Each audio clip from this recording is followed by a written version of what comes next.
Buenos días, somos de la Escuela Bachillerato Octavio Paz. El nombre de la materia es Historia y somos del cuarto A. El producto integrador es un archivo multimedia y la profesora a cargo es Estela Rico Pérez. Nuestro producto a tratar, como se dan cuenta, es el movimiento estudiantil de 1968.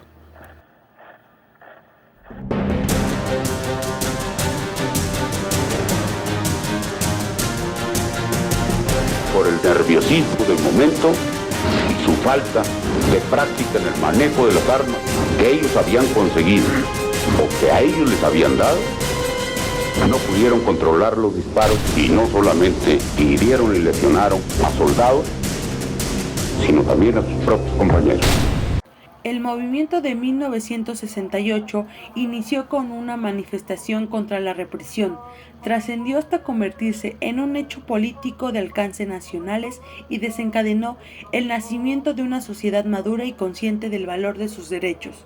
En México, el movimiento estudiantil de 1968, encabezado por jóvenes politécnicos y universitarios, compartían muchos de los ideales de la juventud de otros países e inspiraban a construir una nación con nuevas concepciones del gobierno y de la vida política hacia un entorno sin violencia, con justicia, diálogo, respeto y tolerancia. El 2 de octubre de 1968, según los recuentos de la época, fuerzas de seguridad dispararon y actuaron contra cientos de jóvenes reunidos en el lugar para manifestarse contra otras acciones de las autoridades, lo que derivó en decenas de muertes. La Academia de la UNAM, quien refiere que de julio a diciembre de ese año hubo 78 muertos y 31 desaparecidos. A 53 años de aquellos hechos, presentamos momentos claves de la historia del movimiento que dio vida a la consigna 2 de octubre no se olvida.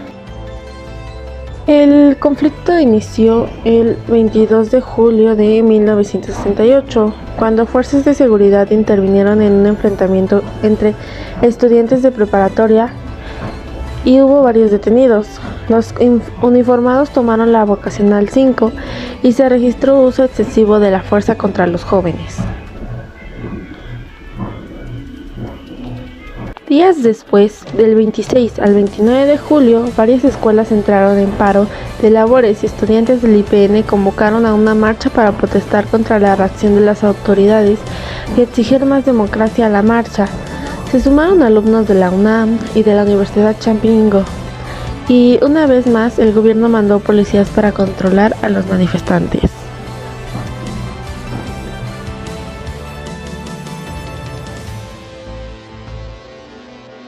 Para ese momento, México se preparaba para ser sede de los Juegos Olímpicos, que se celebraron del 12 al 27 de octubre, por lo que al gobierno del priista Gustavo Díaz Ordaz, de 1964 a 1970, le preocupaba que un conflicto estudiantil dañara la imagen del país. Para entonces ya también había surgido el Consejo Nacional de Huelga, o la CNDH, conformado por estudiantes de la UNAM y del IPN, de otras universidades. Posteriormente se sumaron profesores, padres de familia, activistas políticos, intelectuales, obreros y ciudadanos, quienes consideraban que las autoridades limitaban la libertad de expresión y la acción de la sociedad. Entre las demandas concretas estaba la destitución de jefes de la policía, la desaparición de grupos de choque y la eliminación del delito y la disolución social con el que justificaban detenciones arbitrarias. El 27 de agosto, estudiantes que protestaban en el Zócalo capitalino decidieron bajar la bandera nacional y colocar una pequeña bandera rojinegra. Para la madrugada del día, 28 tanques del ejército salieron en el Palacio Nacional para dispersar a los manifestantes. El 13 de septiembre, cientos de estudiantes marcharon por la Ciudad de México con pañuelos en la boca con un mensaje para que la policía no pusiera pretexto de convocación en manifestantes para reprimirlos.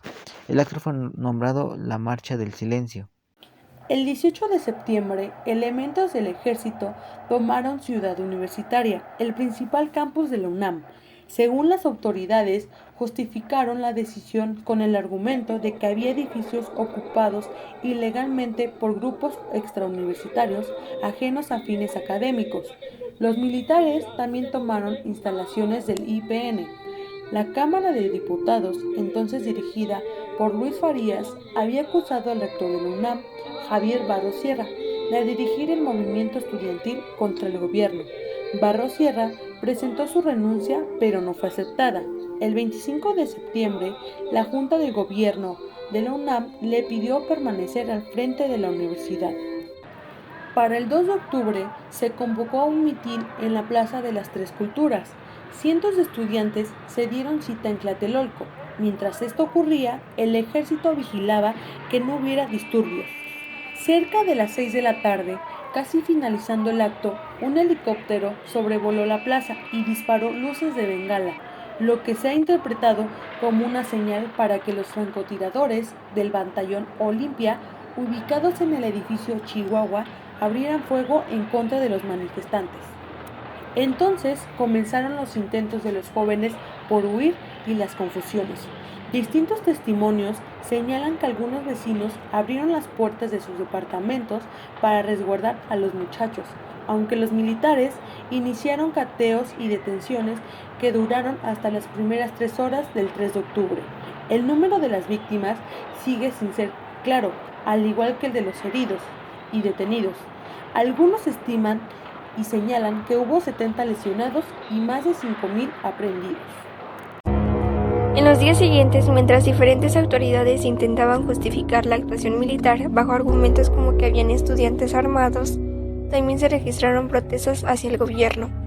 El escritor Octavio Paz, por ejemplo, renunció a la Embajada de México en India. Desde Tlatelolco, el señor don Octavio Paz era nuestro embajador en la India. A la par, algunos líderes estudiantiles mantuvieron contacto con representantes del gobierno y, según el reencuentro de Nexos, informaron a sus compañeros que el Ejecutivo tenía intención de cerrar las instituciones públicas de educación superior. El sábado 12 de octubre, el presidente Díaz Ordaz inauguró los Juegos Olímpicos.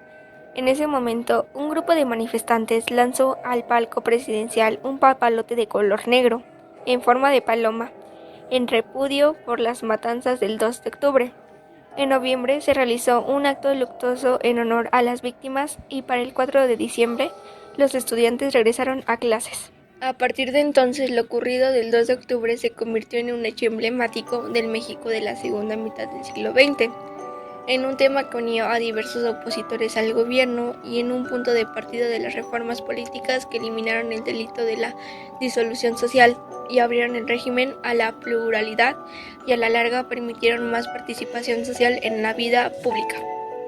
El movimiento estudiantil del 68 puso las bases para alcanzar las libertades que se gozan actualmente en México e impulsó la vida democrática. Asimismo, despertó la conciencia de la importancia que debe existir en la negociación pacífica entre las autoridades del gobierno y la población para evitar hechos de violencia. El movimiento ayudó a que el país se empezara a democratizar y que más adelante hubiera una alternativa política que se concretó en el 2000 con la primera derrota presidencial del Partido Revolucionario Institucional PRI. El movimiento estudiantil de 1968 va mucho más de Tlatelolco.